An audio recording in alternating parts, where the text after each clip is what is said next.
Hello and welcome back to Pleasure Principles. We named this show as we did because it's time we collectively outgrow the cultural myth that pleasure is a frivolous extra at the edges of life.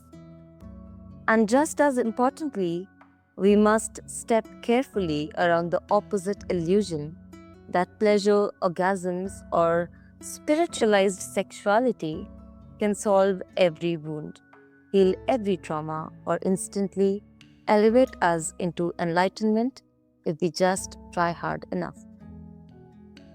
Today, we are entering the quieter, more honest middle space, the one people rarely talk about openly. Where does sexuality actually belong in a life that is truly thriving?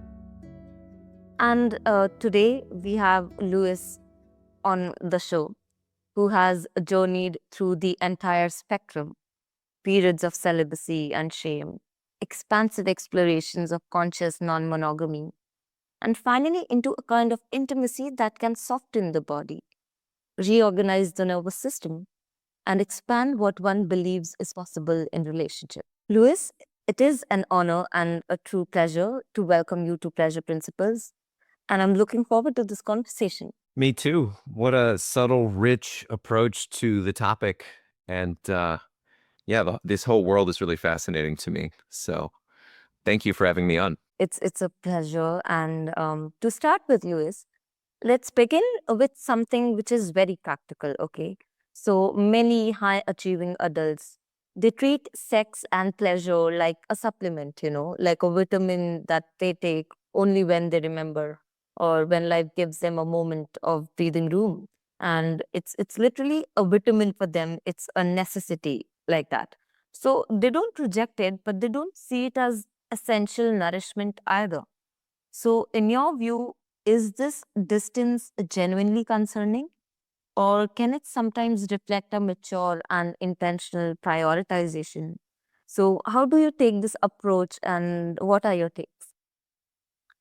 This is a great question. So in terms of the science, if you look at Daniel J. Amen, he has a book called Sex on the Brain, and he talks about how he quotes Methuselah's secret, which is a character in the Bible, and Methuselah lives an exceptionally long time according to a strict literalist interpretation of the Old Testament in which he appears. And he's not really making an argument about that character either way, but he's using that as a title for the fact that his research has determined, which is that those who have more sex more often live happier, healthier, longer lives.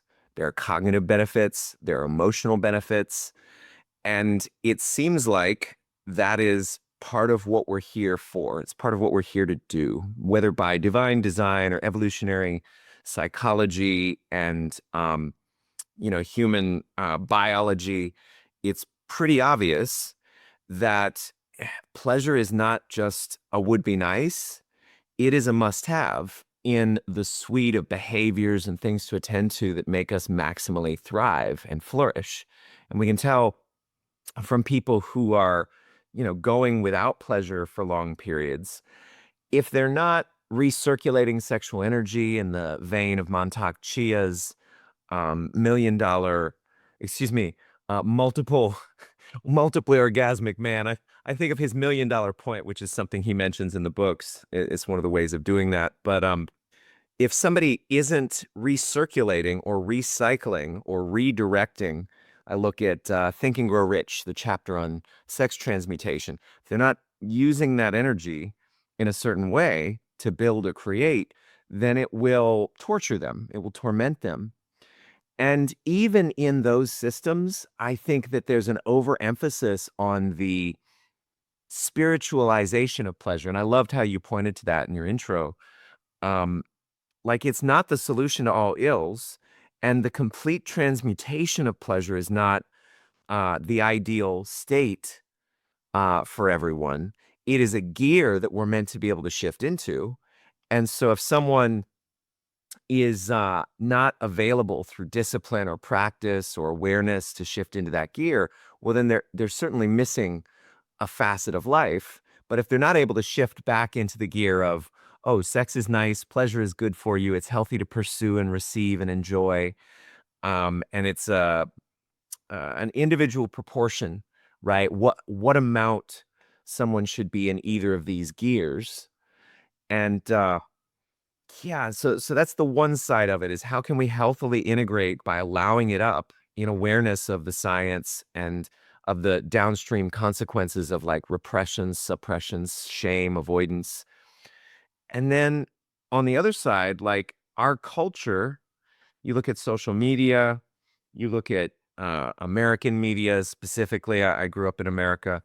I don't know how it is in India, but there's a overemphasis on the kind of pursuit of casual sex pleasure and um, sexual pleasure as its own good that leaves people hmm, chasing ass rather than their purpose, leaves men squandering their sexual potency and energy on porn.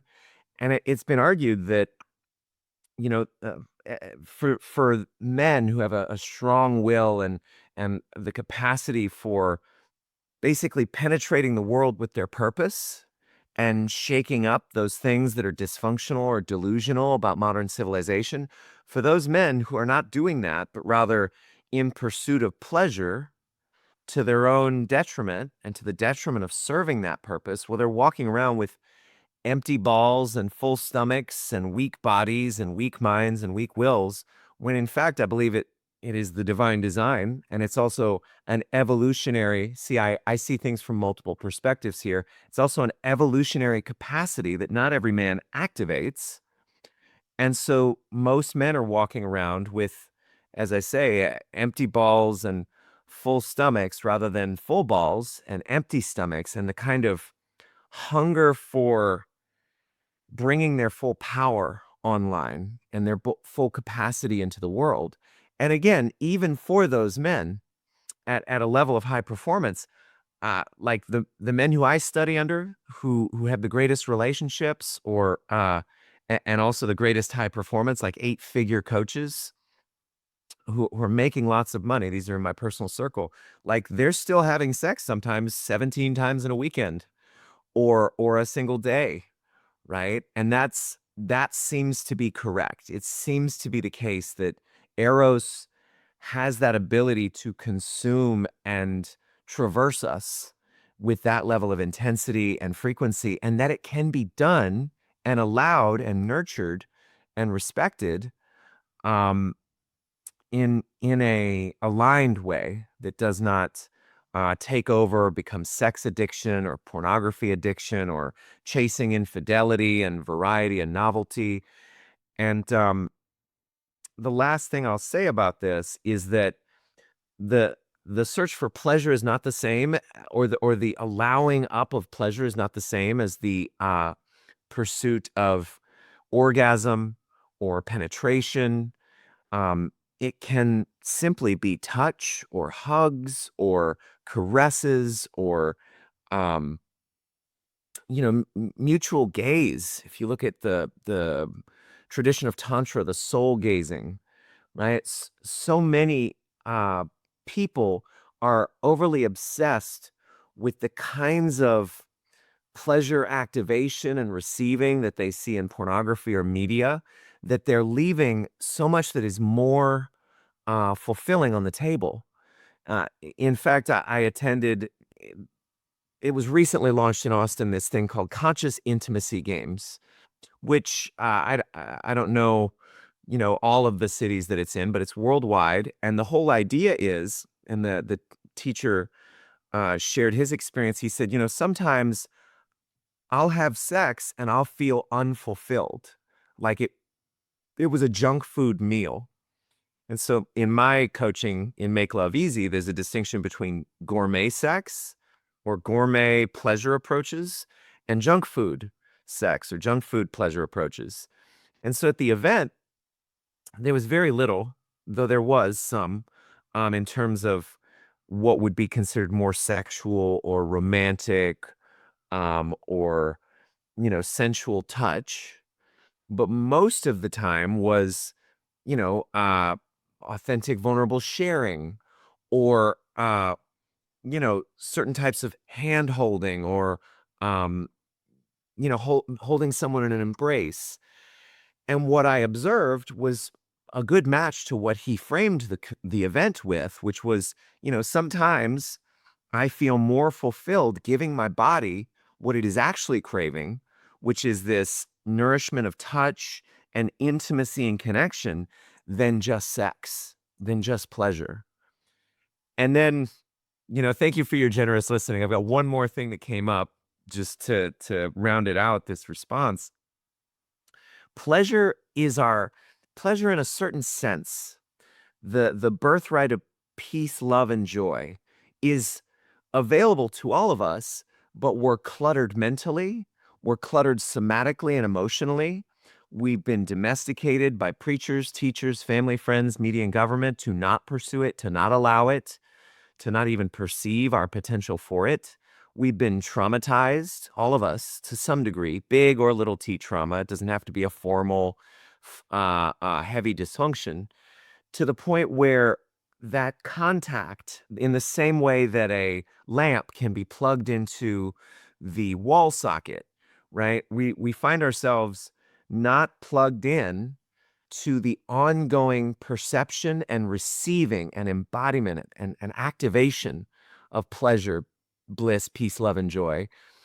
And if we do the work of emotional intelligence, fitness, and alchemy, we'll be in a certain variety of pleasure all the time. And it's like the Tao Te Ching says, for the one who realizes that they have enough, they are truly rich.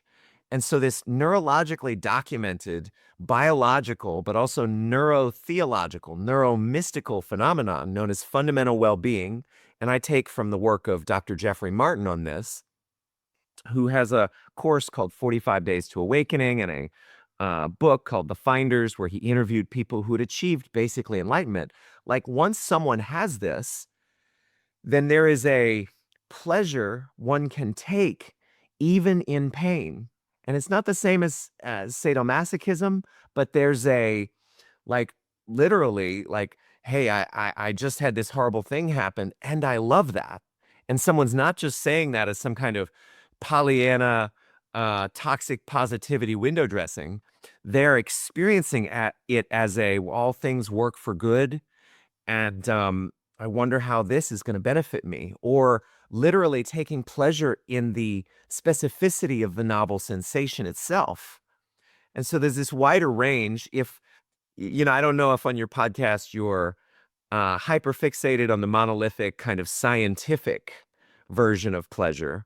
I am also trained as a philosopher. So, like, we could talk about that. We could get people into MRI machines and PET scanners and ask, okay, what is pain and what is pleasure? And then we could get a neurological workup, a cross section through different types of brains from different cultures, and say, all right, well, this is what it looks like when someone is subjectively experiencing physical pleasure. And for me, as a philosopher, I'm like, well, what is pleasure really? It's sensations that we enjoy to experience and that we prefer and that we would choose over others. And so there's this figure ground reversal where, instead of the search for pleasure being an isolated, alienated component of someone's life that then is part of the mix, like, if they achieve this, again, capital FW, fundamental well-being, then they're available for receiving all sensations as pleasurable, as desirable, as something that they could want, which can, mind you, create its own problems. There's something called a peace prison, where someone's just so blissed out that they are unable to pursue meaningful labor towards, trading their time for money or achievement of goals, because they kind of see through the apparent meaninglessness or incompleteness of any goal they might set. And then, even in the Finder's book, Jeffrey Martin talks about people who they achieve such bliss that they probably disentangle their conscious awareness from deep brain structures that enable them to, like, perceive and relate to their environment. Like, and then their friends find them on the floor of their apartment after days or a week of them just being in this state. And so there's again certain dangers to monolithic pursuit of even that kind of pleasure. But hopefully, I I just really thank you and your generous listening, because that's probably the best articulation of the range of my responses and views on pleasure that has ever been provoked for me. So hopefully your listeners like it. Thanks for asking. That was so, so great, Louis. And I appreciate your insights. And it was wonderful. Oh my God, so much to add on to. And to continue with that, probably I'd just ask you that you also mentioned, right, there are a lot of narratives that go on around. And there is a rising narrative that I particularly know about, that, certain men's groups and tantric circles, it's a narrative around that men require high levels of sexual expression or orgasm to maintain creativity, vitality, or health. So this has led some to treat celibacy like a threat. uh, how do you see this, and do you see this as a genuine physiological or creative need, or do you see it as, simply another pendulum swing, or a story that conveniently validates existing appetites and existing narratives around the world? So, yes, how do you conceive it? Oh my gosh, what a great question. So I see the distinguishing of one's individual relationship to pleasure as a facet or an aspect of life, to be an inquiry one must prudently pursue for oneself. So any sort of deductive reasoning based, like men need 4 orgasms a day, or like they need to ejaculate once a month. The science, for example, around the prostate says, all right, you'll decrease your uh, chances of prostate cancer if you have a physical release of ejaculatory orgasm once per whatever certain duration of time.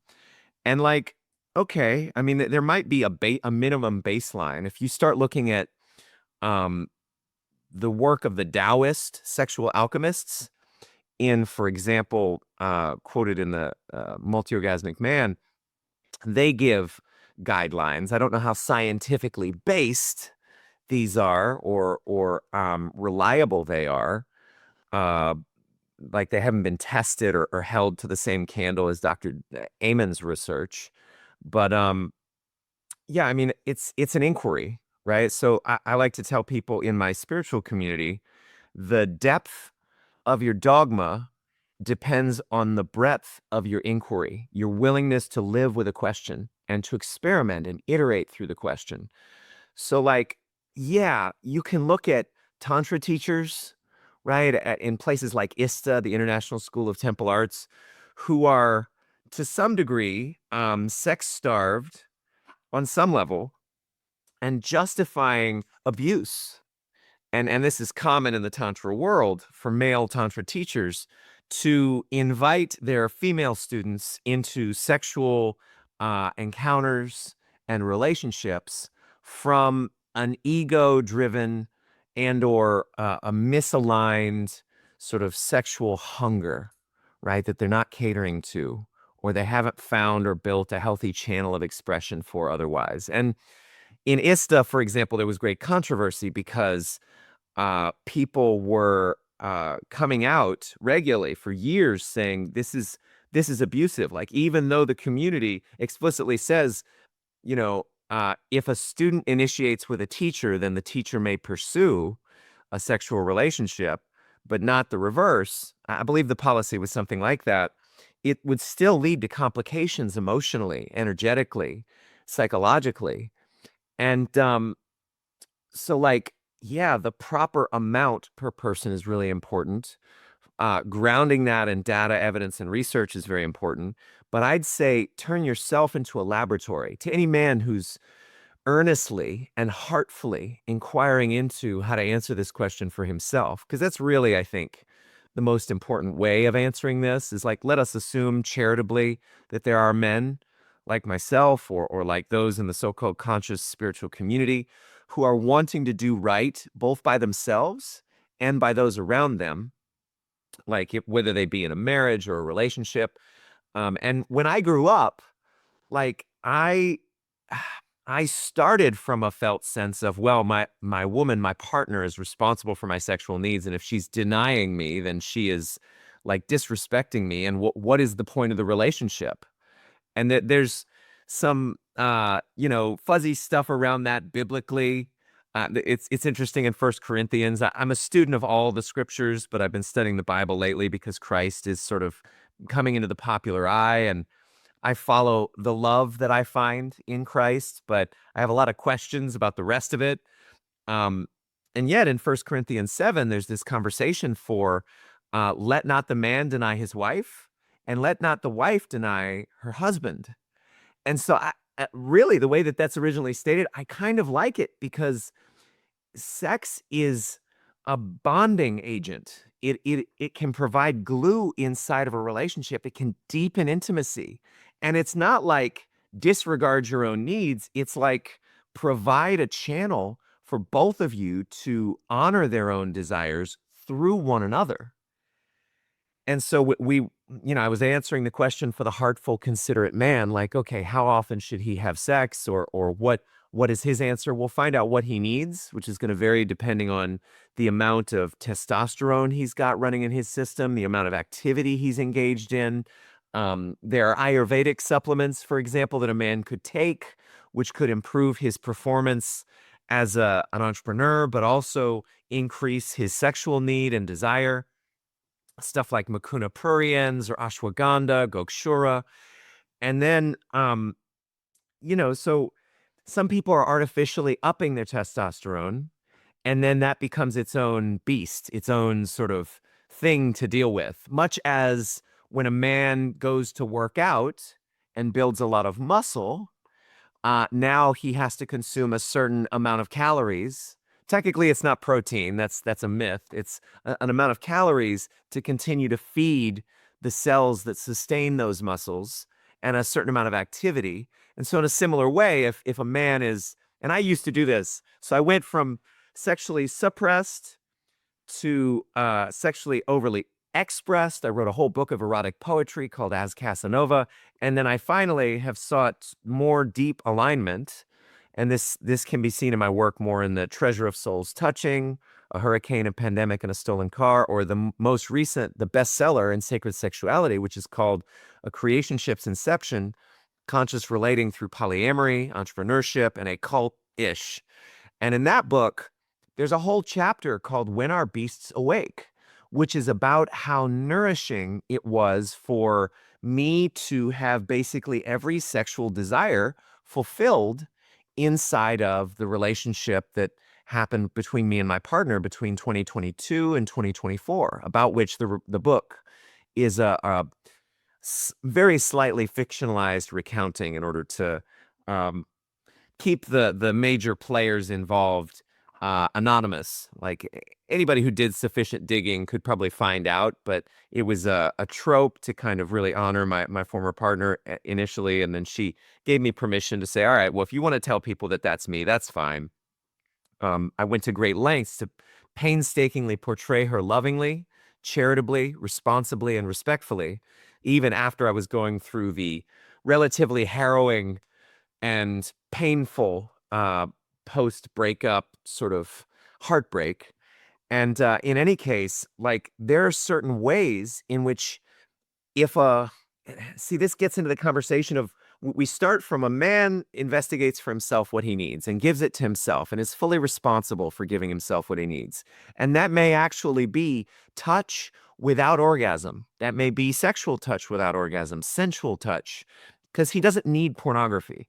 Pornography is a codependent crutch that the nervous system is invited into so that, well, OnlyFans women can harvest men's sexual energy to extract money, or larger companies and corporations through Pornhub and YouTube and other places can harvest attention, right? And that there's side benefits downstream to those companies and corporations. They're not interested in human sexual thriving or flourishing. They're interested in continuing to push a certain perspective on what sexuality is.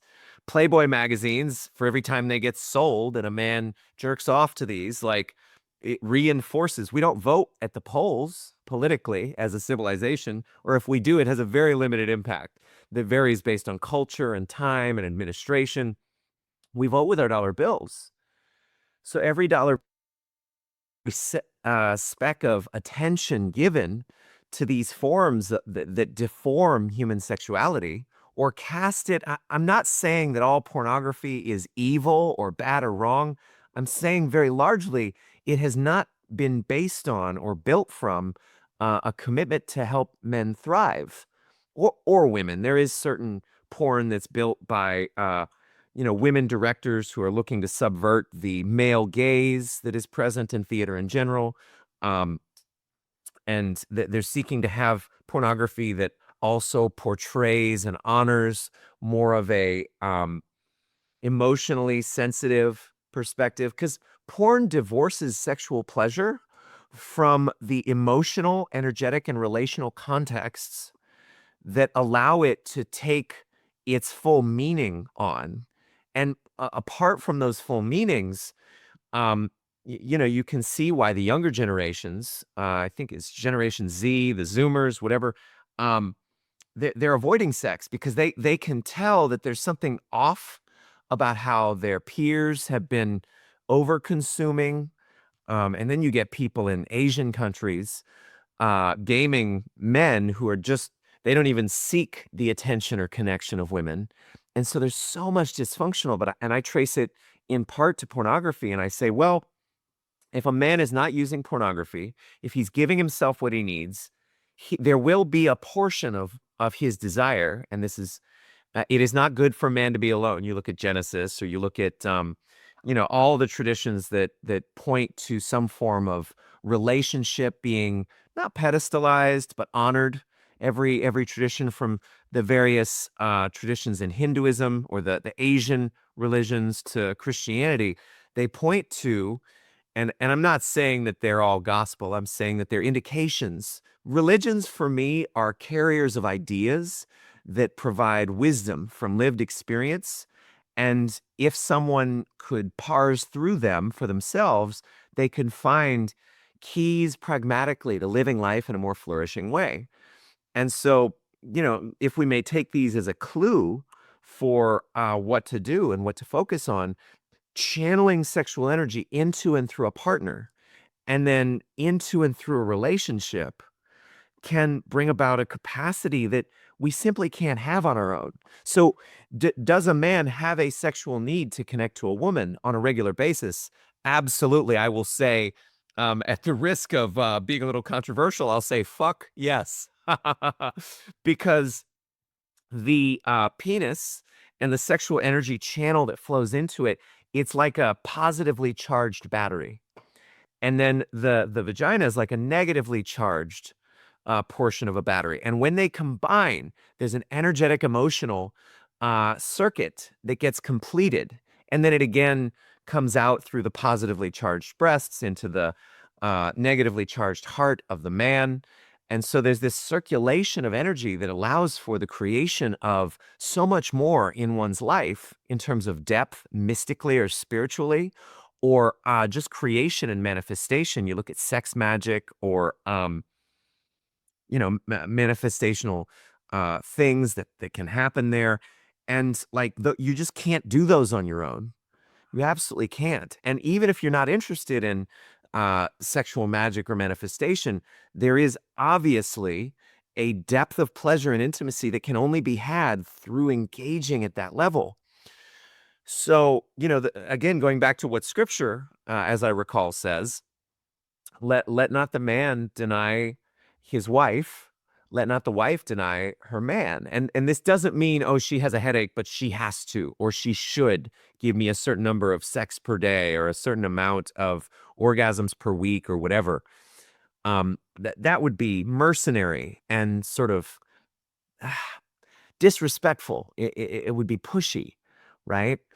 It's like it's more that there be a general charitable, and not charity like, oh, I'm doing you a favor, but like a willingness to embrace and express and be uh, uh, a place where the safe and full self-expression of sexual needs and desires can occur. Um, so it's like eh, there are exceptions to this. Like maybe we're both building energy towards different things in our lives. We're transmuting it into our purpose for the sake of creativity, and that's a pretty well documented phenomenon again in Think and Grow Rich and my own life experience. I find it easier, generally speaking, to manifest when I'm carrying a certain amount of sexual charge. And that sexual energy, I know from the chakra system, for example, seen and witnessed in yoga, it's svadhisthana. It's the energy of creativity and abundance that is also sexual energy, which gets a little subtler when you go into other systems of energy, like the qigong system, where qi becomes jing, and then jing gets enhanced. Qi is the energy of breath. Jing is the energy of the sexual fluids and flow, and then jing becomes shen through selfless service. So and this this magnetism of jing and shen, it seems in my personal experience to be stronger. I have more charisma, I have more presence of mind, I have greater creativity, verbal fluency, memory capacity, um, through simply honoring the flow of sexual energy in my body and not squandering it, not throwing it to the four winds, which can even be done in relationships. Someone can have a willing sexual partner and the nourishment of the oxytocin release and orgasms in a partnership, but still be having too much sex, which is why I say it's an individual discernment based on iteration, experimentation, self-observation. By doing certain things, certain results follow, one of my magical teachers said. And so you look at, all right, well, how does this affect me? And it's kind of a folk psychological evaluation. Like I look at how many orgasms I had today and how fuzzy my mind feels, or how strong I feel. And for some people, if they have sex and they don't have an orgasm, they recirculate the energy, they can then feel stronger and more penetrative of their life, of their wife, more present in their business with their purpose. So again, it varies from high performer to high performer. But for men who are seeking to support their wives or their partners in activating their sexual energy or being more available, because women are more sexual than men, right? So we start with this old school assumption that a woman is not as, and I don't know if this is kind of where the context of your inquiry begins from, but you look at the 50s and American families, like, I've got to do my wifely duties, even if it's painful for me, even if I don't feel turned on. Like, okay, well, women are caged. Their eros has been caged by patriarchal forces, by misunderstandings of Christian mysteries and religious teachings.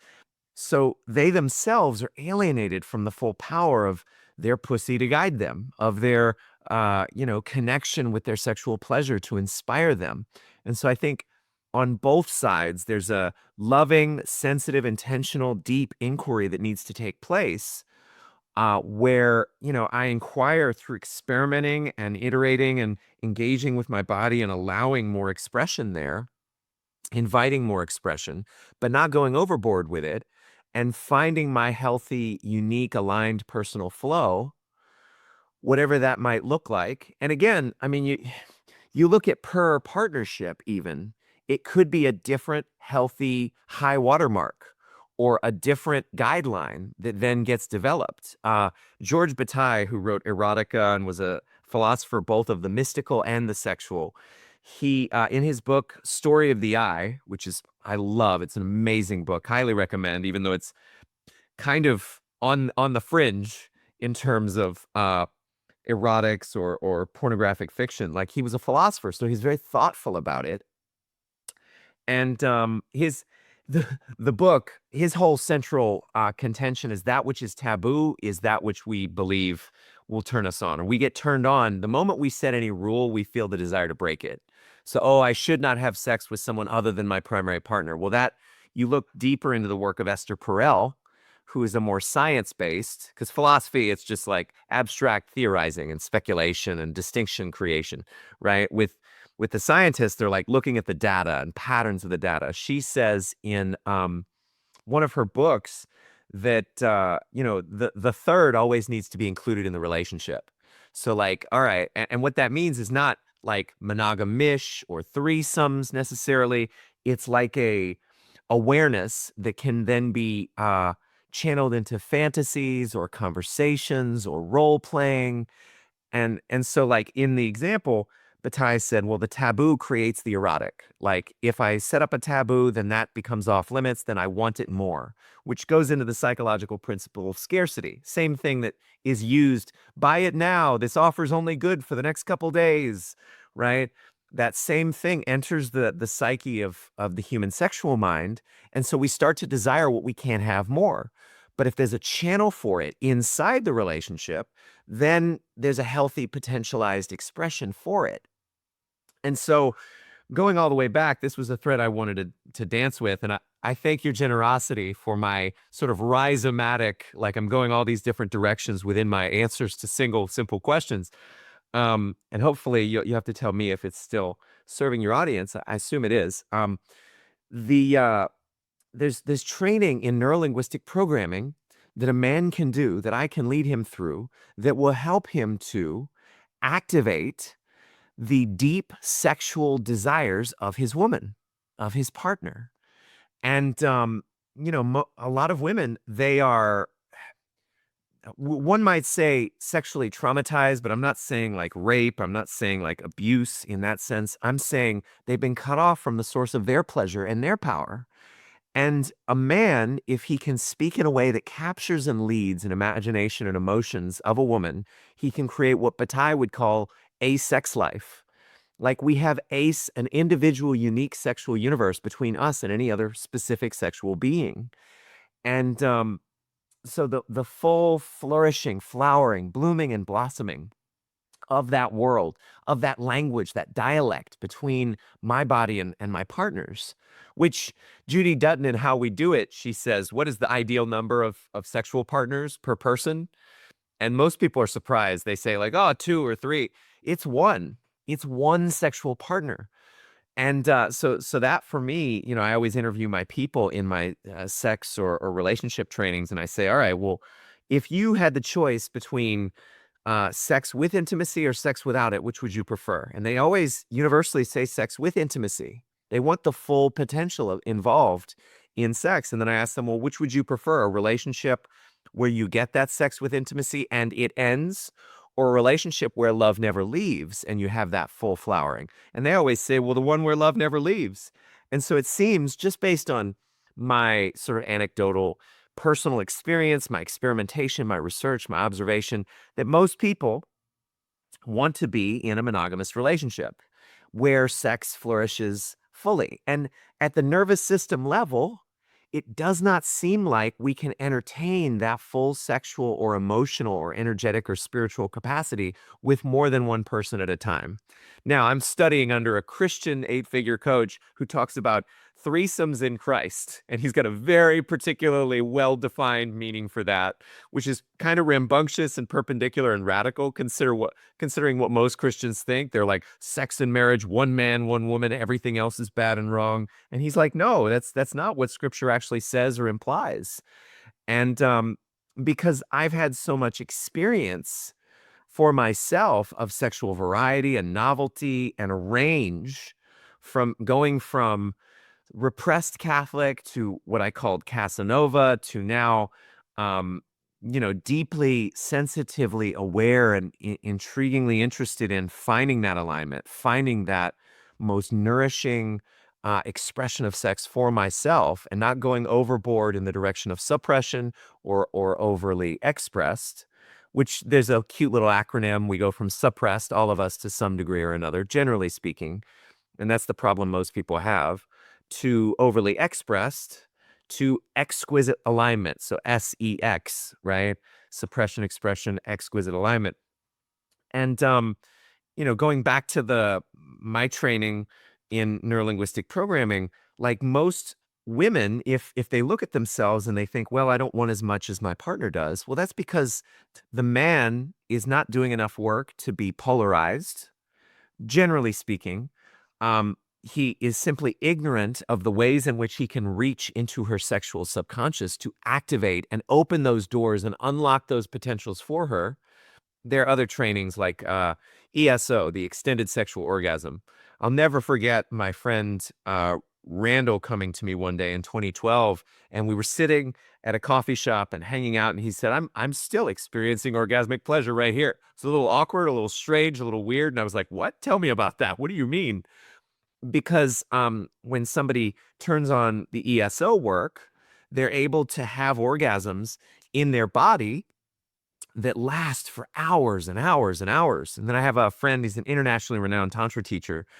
He's Scott McClure with Ecstatic Hearts Tantra. Highly recommend his work for people who are wanting to gain skill and power in harnessing and moving sexual energy. Though I'll also say this, I don't know about the ultimate spiritual consequences or fruit of Tantra or various different religions. I mean, I favor Christ, and my nervous system seems to, and my spiritual body seems to feel best when I rigorously, not ascetically, but rigorously attempt to embody love and be careful with what spiritual forces I invite in.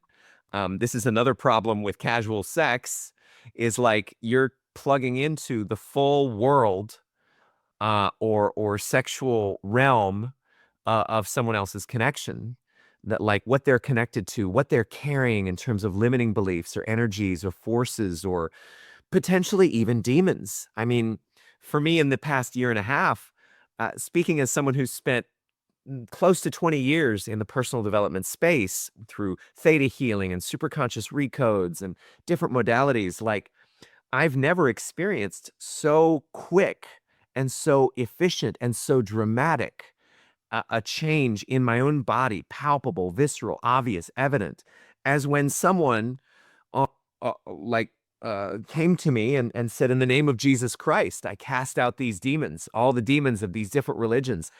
And then a moment of like suicidal depression would turn and transmute into suddenly I feel at ease and grace filled and grounded in my body and clear in my mind and nourished in my heart. Like that was strange and interesting data for me to receive as a trained skeptical philosopher and empirical science researcher and just as a teacher. Really? This can do more for me in 10 seconds or 2 minutes than 30 hours of somatic reconditioning or theta healing or recodes or whatever. Like, what is this? Why does this work this way? So I'm currently in the inquiry around, is Christ just a spiritual force that's stronger and more powerful than all these other gods and beings and all these other religions? Maybe. I'm not, I'm trained academically, I'm trained in liberal philosophy, so I'm not really interested. It would take a lot for me to make that claim. And so I'm engaged in the inquiry around, like, is Christ the greatest teacher of how to use our sexual energy or our life force energy or our attention and focus? Maybe, maybe not. You can only encounter so many 8-figure coaches, like high and mighty, really accomplished big names in the personal development sphere. And I have like at least 4 in the past year who preach, practice, and point to Christ as the ultimate source of all wisdom, knowledge, truth, and being, and have really weird, direct, visceral experiences. These are not preachers from pulpits peddling and proselytizing just what they happen to have received in order to make people put money into their tithing plates. Like, these are people who have gone through deep spiritual inquiries from religious tradition to religious tradition, questioning, doubting, arguing viscerally. One of them, an evangelist atheist for 20 years. And so I dance on the shoulders of giants whose spiritual journeys have led me into really interesting places that I never thought I would come to, because I grew up Mormon. And then I was Protestant, and then I was Catholic, then I became an atheist and an occultist studying magic and Aleister Crowley, and initiated into his occult solar phallic sex cult, magical fraternity, and then finding out the alcoholics and the mentally unstable people who tended to crop up there, the megalomaniacally ego-driven maniacs, like, and then through Buddhism and Taoism and personal development, like Tony Robbins. And I mean, I haven't done any specific Tony Robbins, but that was one of my teacher, Jonathan England's main teachers. So I got a lot of it through him, and then Landmark. And, on the other side of all of that, looking at, all right, well, what does it take for humans to thrive and flourish in sexuality? Well, I think that for a lot of people, their unmet spiritual and emotional needs are contaminating. And you don't even have to be like Christian or in the Abrahamic tradition of faith to see that, unmet spiritual and emotional needs infect and inflect and contaminate the inquiry for how do we meet our sexual needs. And as I look at these men, and yeah, I don't have any, I haven't yet found an 8-figure female coach in my, thank you, sure, in my local community to pay attention to. But if I had one, I would ask her, like, are you thriving sexually? And you will know them by their fruits. I would ask her, all right, well, what are the spiritual practices and teachings that you step into, the spaces and places that you align with spiritually? And how can I derive principles from the recipes that you use in order to have my own proper and appropriate relationship to pleasure? Because it's not about dogma, it's about inquiry. It's not about, a certain spiritual tradition. It's about, how can I stop seeking, as most of the modern world is, to solve an internal problem with an external solution. An internal problem being, what is my spiritual alignment? What is my emotional health and well-being? What is my energetic health and well-being? And most people are going to porn, they're going to their partner, they're going to sex, they're going to the outside world. And it's a bankrupt place to point their attention, ultimately. If we don't go within, we're going to go without in a real sense. And the more we go without, the more we'll experience being without. Um, so anyway, thank you for your questions. Thank you for your entertaining my wild wandering soliloquies here. You have any last questions? I know we're coming to the end here. Or any last comments? Oh my God, we already talked about a lot, many things, and you've covered it all. And I'm glad that you did. And trust me, it was actually very insightful. And thank you so much for that. And I truly, truly appreciate your spiritual aligning with, pleasure and your definition of it, and the way you perceive it and conceive it as something which is not a daily errand, right? And thank you so much for that. Also, listeners, if today's conversation stirred something in you, numbness, curiosity, longing, discomfort, or even relief, don't just close this episode and move on. Take 10 seconds and text yourself one sentence about the clearest feeling or thought that arose. That small act of noticing is the first step on a very real map. And Lewis's book, Creation Ships, Inception, and The Treasure of Souls Touching, are linked in the show notes, along with ways to explore his work further if you feel called to shift from simply managing life to consciously creating it. This has been Pleasure Principles. I am Pragya, and thank you for listening.